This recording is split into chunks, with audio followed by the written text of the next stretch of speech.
Hello everyone, welcome back to IAC. SSC జీడీకి సంబంధించిన English ఒక ఇంపార్టెంట్ పేపర్ని మనం డిస్కస్ చేద్దాం. కేర్ఫుల్గా ఫాలో అవ్వండి.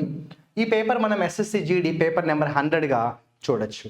ఎస్ఎస్సి జీడీకి సంబంధించిన ఈ 100th పేపర్లో చాలా ఇంపార్టెంట్ మోడల్స్ వచ్చాయి. కేర్ఫుల్గా ఫాలో అవ్వండి.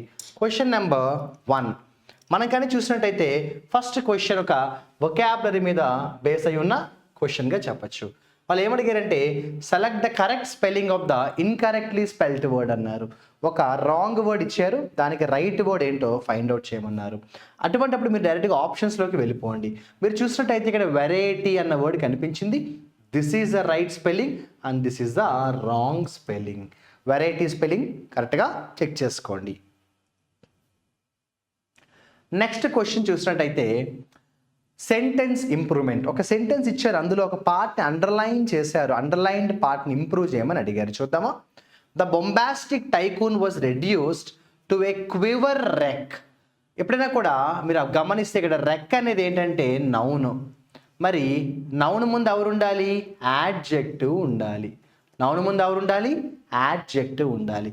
క్వివర్ అనేది యాడ్జెక్టివ్ కాదు, వెర్బ్. మరి యాడ్జెక్టివ్ ఏంటి? క్వివరింగ్. క్వివరింగ్. రెక్స్ అన్న వర్డ్ ఇంగ్లీష్ లాంగ్వేజ్లో లేదు. రెక్ అనేది కౌంటబుల్ నౌన్ కాదనమాట. పైగా ఇక్కడ ఆర్టికల్ ఏ అనేది కంపల్సరీగా ఉండాలి.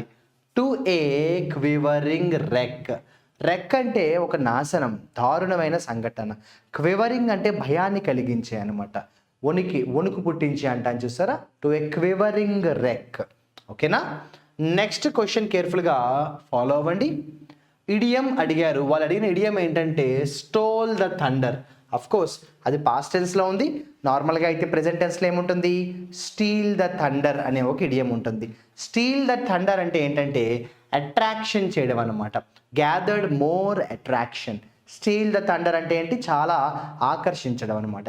దాన్ని స్టీల్ ద థండర్ అంటాం, గుర్తుపెట్టుకోండి. అది ఒక ఇంపార్టెంట్ ఇడియం. నెక్స్ట్ క్వశ్చన్లోకి మనకు కానీ వెళ్ళినట్టయితే కంటామినేట్కి యాంటోనిమ్ అడిగారు. కంటామినేట్ అంటే ఏంటి? పాడైపోవడం. మరి పాడైపోవడానికి ఆపోజిట్ ఏంటమ్మా? క్లీన్గా ఉండడం, క్లీన్ చేయడం. క్లీన్ చేయడాన్ని ఏమంటాం అంటే క్లెన్స్ అంటాం కదా. క్లెన్స్ చేయడం అంటే ఏంటి? క్లెన్సింగ్ అంటాం కదా, క్లీనింగ్ అనమాట. నెక్స్ట్ క్వశ్చన్ చూద్దామా. టినేషియస్ అన్న వర్డ్కి వాళ్ళు ఏమడిగారు? సబ్స్టిట్యూట్ వర్డ్ అడిగారు. అంటే ఓ రకంగా చెప్పాలంటే సినోనిమ్ లెక్క. టినేషియస్ అంటే తెలుసా? పట్టుదల, కమిట్మెంట్, డిసిప్లిన్, డిటర్మినేషన్, అవన్నీ వచ్చేస్తాయి అనమాట. దానికి దగ్గరగా ఉన్న వర్డ్ ఏదో చెప్పండి. పెర్సిస్టెంట్. పెర్సిస్టెంట్ అంటే కూడా పట్టుదల, క్రమశిక్షణ అంటాం. సో టినేషియస్ లేదా పెర్సిస్టెంట్. ఓకేనా. Next question. మిగిలిన ఆప్షన్స్ అని మీకు తెలుసని అనుకుంటున్నాను. ఎంతూజియాస్టిక్ అంటే చాలా కుతూహలంగా, ఇంట్రెస్టెడ్గా ఉండడం అనమాట, ఉత్సాహంగా ఉండడం అనమాట. కైండ్ అంటే మంచిగా ఉండడం. అన్రిలయబుల్ అంటే నమ్మశక్యంగా లేకపోవడం అనమాట. అతని మీద మనం డిపెండ్ అవ్వలేమని చెప్పేటప్పుడు అన్రిలయబుల్ అంటాం. యు కాంట్ డిపెండ్ అంటాం, చూసారా? యు కాంట్ డిపెండ్ అని చెప్పేటప్పుడు అన్రిలయబుల్ అంటాం. నెక్స్ట్ స్క్రానీ అన్న వర్డ్కి సినోనిమ్ అడిగారు. స్క్రానీ అన్న వర్డ్కి సినోనిమ్ అడిగారు. సినోనిమ్ అంటే ఏంటి? ఒకే మీనింగ్ ఉండాలి. చూడండి, స్కిన్నీ. స్క్రానీ అన్న స్కిన్నీ అన్న ఒకటే. దాని అర్థం ఏంటంటే సన్నంగా ఉండడం. మీకు అది తెలియకపోయిన ఆప్షన్స్ చూడండి. చబ్బీగా ఉండడం, హెవీగా ఉండడం, ప్లంప్గా ఉండడం అంటే లావుగా ఉండడం. ఆ మూడు కూడా సపరేట్గా ఉన్నాయి, ఇది మాత్రం సపరేట్గా ఉంది. సో స్క్రానీగా ఉండడం అంటే సన్నంగా ఉండడం. Antonym of the word overseas అన్నారు. ఓవర్సీస్ అంటే వేరే కంట్రీ, విదేశాలు అంటాం. మరి లోకల్ అంటే ఏంటి? లోకల్ అంటే ఏంటి? డొమెస్టిక్. లోకల్ అంటే ఏంటి? డొమెస్టిక్. ఓకేనా. మిగిలినవన్నీ కూడా మీకు తెలుసు కదా. ఎగ్జల్టెంట్ అంటే చాలా ఆనందంగా ఉండడం. ట్రైంఫెంట్ అంటే గర్వంగా, చాలా విజయోత్సాహం అంటాం, చూసారా? గర్వంగా ఏదో ఒక సాధించిన ఆనందంగా ఉండడం. పెర్పిచువల్ అంటే కంటిన్యూస్గా ఉండడం, కొనసాగిస్తూ ఉంటుంది అనమాట. సో ఓవర్సీస్ అంటే విదేశాలు, బయట. ఆపోజిట్ ఏమో లోకల్, డొమెస్టిక్. తర్వాత మనం తీసుకున్నట్టయితే నెక్స్ట్ క్వశ్చన్ చూడండి.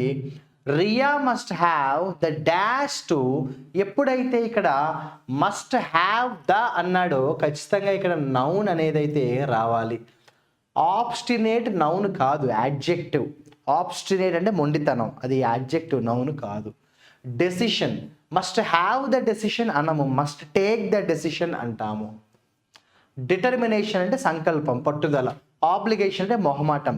రియాకి మొహమాటం ఉండాలి అని చెప్పం కదా, తనకి సంకల్పం ఉండాలి అంట. పైగా దేనికి? వెయిట్ లాస్ అవ్వడానికి. So she must have the determination. Next గమనించండి, the offer was turn down. Turn down అంటే ఏంటి? డిక్లైన్, తిరస్కరించుట. ఇక్కడ డిక్లైన్. టర్న్ డౌన్ అంటే డిక్లైన్. చాలా ఈజీ కదమ్మా. వన్ వర్డ్ సబ్స్టిట్యూట్ అడిగారు. ఏమడిగారంటే stiff and not moving or reacting. అస్సలు బాడీలో ఎటువంటి చలనం లేకుండా, ఎటువంటి మూమెంట్ లేకుండా ఉండడాన్ని ఏమంటామో తెలుసా అమ్మా? కెటటోనిక్ అంటాం. Catatonic person. You seem to be a catatonic person అంటాం మనం. నువ్వు చూడ్డానికి కెటటోనిక్ పర్సన్లా ఉన్నావేంటి అంటే అసలు ఎటువంటి కదలిక లేకపోవడం, ఎటువంటి మూమెంట్ లేకపోవడాన్ని కెటటోనిక్ నేచర్ అంటాం. Next one, Joseph struggled dash his attacker who then ran away. Joseph ఒక అతనితో చాలాసేపు పోరాడాడు, అతనితో. కాబట్టి Joseph struggled with his attacker. Joseph struggled with his attacker. చాలాసేపు అతనితో, ప్రత్యర్థితో చాలాసేపు పోరాటం అయితే చేశాడు. విత్ హిజ్ అంటాం మనం. ఇడియం అడిగారు, ముఖ్యమైన ఇడియం చూడండి, run its course. Run its course అంటే మనం దాన్ని డిస్టర్బ్ చేయకుండా జరిగేది జరక్క మాందు అంటాం చూసారా. రన్ ఇట్స్ కోర్స్ అంటే దానికి వెళ్ళనివ్వండి అంటాం చూసారా, అలా అనమాట. ఇదిగోండి, complete it's natural development without interference. మనం ఏమీ వేలు పెట్టద్దు, జరిగేది ఏదో జరుగుతుంది, అది ఎలా వెళ్తే అలా వెళ్ళనివ్వండి అంటాం చూసారా, దాన్ని ఏమంటామంటే రన్ ఇట్స్ కోర్స్ అంటాం. ఏమంటాం దాన్ని? Run its course. Let the project run its course, let the business run its course. ఓకేనమ్మా. Next question. 20 years ago, spotting the error. గమనించండి, 20 years ago అక్కడే అర్థమైపోయింది, ఎప్పుడో పాస్ట్ టెన్స్. ఏమైంది? We couldn't purchase the computers. అప్పట్లో మనం computers కొనలేకపోయాము. ఇది పాస్ట్లో ఉంది, పాస్ట్లో ఉంది కాబట్టి కొనలేకపోయాము. We use nowadays. ఇప్పుడు మనం వాడుతున్న కంప్యూటర్స్ అప్పట్లో కొనలేకపోయే వాళ్ళము. యాజ్ ఎందుకు కొనలేకపోయాము? They are hopelessly expensive. అక్కడే ఎర్రర్ ఏంటో మనకు చాలా స్పష్టంగా తెలిసిపోయింది. ఆర్ కాదు వర్రు ఉండాలి. ఆర్ కాదు వర్రు ఉండాలి. అవి అప్పట్లో చాలా కాస్ట్లీ కాబట్టి కొనలేకపోయాము అంటే పాస్ట్ టెన్స్లో ఉన్న సెంటెన్స్ కదా, మొత్తం సెంటెన్స్ అంతా పాస్ట్ టెన్స్లో ఉంది కాబట్టి ఇక్కడ పాస్ట్ టెన్సే మనం యూజ్ చెయ్యాలి. ఇక్కడ మనం యూజ్ చేయాల్సింది కూడా ఏంటమ్మా? పాస్ట్ టెన్సే యూజ్ చేయాలి. నెక్స్ట్ క్వశ్చన్లోకి వెళ్దామా. Millions of poor is. అక్కడ వరకు చూస్తేనే ఎర్రర్ ఏంటో తెలిసిపోయింది కదా. మిలియన్స్ ఆఫ్ పూర్ ఈజ్ ఏంటమ్మా? కొన్ని వందల వేల లక్షల మంది ప్రజల గురించి మాట్లాడుతున్నాడు, పేద ప్రజల గురించి.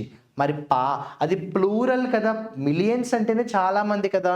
అప్పుడు ఈజ్ ఎలా వస్తుంది? వస్తే ఖచ్చితంగా ఏం రావాలి? ఆర్ రావాలి. Millions of poor are. ఏమంటాం? Millions of poor are. Millions of poor are.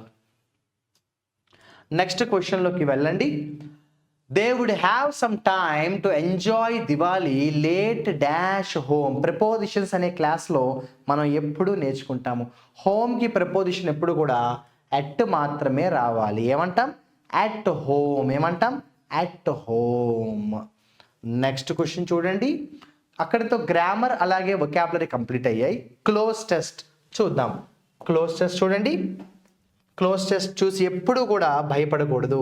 మనం ఎటువంటి క్లోజ్ టెస్ట్ చూసినా కూడా కాన్ఫిడెంట్గా దాన్ని చేయడం అయితే మనకి రావాలి. ఒకసారి ప్రయత్నం చేద్దామా.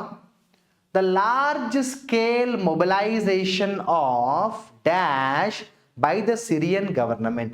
సిరియన్ గవర్నమెంట్ చాలామంది డాష్ని మొబలైజ్ చేసింది. మొబలైజ్ చేయడం ఏమంటామంటే తరలించడం అంటాం. అంటే చాలామంది జనాలను లేదంటే పోలీసులను, అటువంటి మీనింగ్ రావాలి అంటే ఏమంటాం మనం? ట్రూప్స్ అంటాం కదా. చాలామందిని తరలించింది సిరియా ప్రభుత్వం, తెలుసు కదా, ట్రూప్స్ అంటాం. ఓకేనమ్మా, ట్రూప్స్ అంటాం, ట్రూప్స్. తర్వాత చూడండి వాడు ఏమన్నాడు? చాలామందిని తరలించింది. మరి తర్వాత ఏమన్నాడు చూడండి.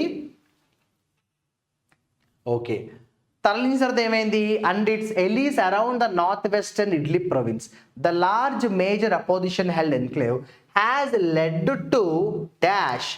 హ్యాస్ లెడ్ టు అన్నప్పుడు ఖచ్చితంగా ఉంటే ఎవరు రావాలి?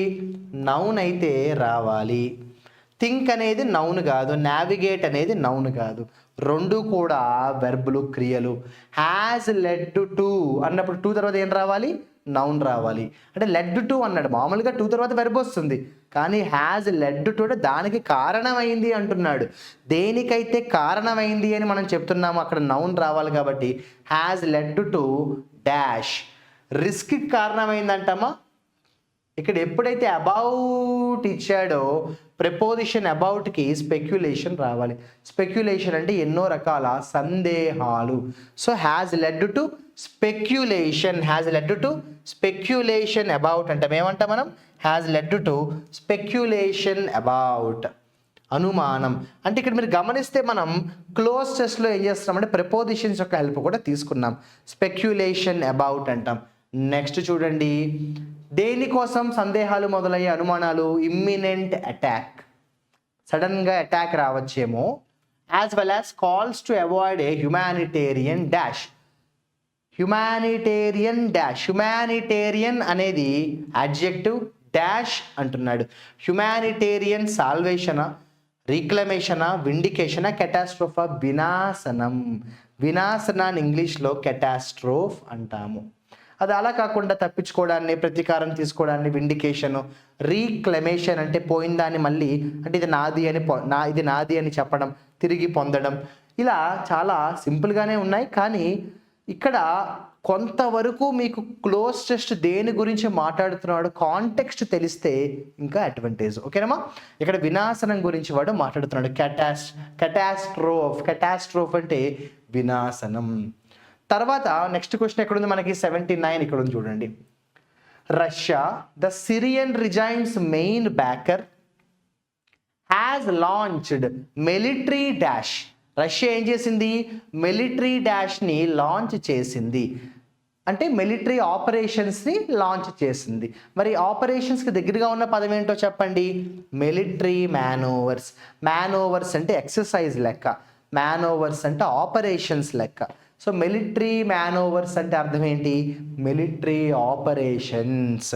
మిలిటరీ మ్యానోవర్స్ అంటే ఏంటి, మిలిటరీ ఆపరేషన్స్. నెక్స్ట్ చూడండి, next the regime which had been on the dash of collapse. అంటే ఎప్పుడైనా పడిపోవచ్చు ఆ సామ్రాజ్యం, అంటే ఎడ్జ్లో ఉంది ఆ సామ్రాజ్యం, గోడకి ఎడ్జ్లో ఉంది, ఎప్పుడైనా పడిపోవచ్చు, కొంచెం ఇబ్బంది అయితే పడిపోతుంది. అలా ఎడ్జ్లు ఉన్న ఏమంటామంటే బ్రింక్ ఆఫ్ కొలాప్స్ అంటాం. బ్రింక్ అంటే ఎడ్జ్లో ఉండడం, బ్రింక్ ఆఫ్ కొలాప్స్ అంటే ఎడ్జ్లో ఉండడం అంటాం. ఈ బ్రింక్ ఆఫ్ అనే ఎక్స్ప్రెషన్ మనం చాలా కామన్గానే వాడుతూ ఉంటాము. అయితే ఒకటి నేను ఖచ్చితంగా ఒప్పుకుంటాను, ఎస్ఎస్సి జీడీలో మనం ఇప్పటిదాకా ఎన్నో పేపర్లు చేయడం జరిగింది. కంపారిటివ్గా చూస్తే ఈ ఎక్సర్సైజ్లో, ఈ పేపర్లో అన్నీ ఈజీగానే ఉన్నాయి, కొంతవరకు క్లోజ్ టెస్ట్ కొంత కష్టంగా అనిపించింది. అలా అనిపించడానికి కారణం ఏంటంటే గ్రామర్ కానీ వొకాబులరీ కానీ పెద్దగా ఇబ్బంది కాదు, కాంటెక్స్ట్ ఇది ఇంటర్నేషనల్ రిలేషన్స్కి సంబంధించి రష్యా, సిరియా లాంటి మనకి కొంత అవగాహన ఉండాల్సిన పర్టికులర్ ఇష్యూ కాబట్టి కష్టం అన్న ఫీలింగ్ అయితే వస్తుంది. కానీ ఒక్కసారి ప్రయత్నం చేస్తే కొంతవరకు అయితే మనం మేనేజ్ చేయగలము. అందరికీ కూడా ఈ పేపర్లో ఉన్న వొకాబులరీ, గ్రామర్, క్లోజ్ టెస్ట్ బాగా ఫాలో అయ్యారని అనుకుంటున్నాను. All the best.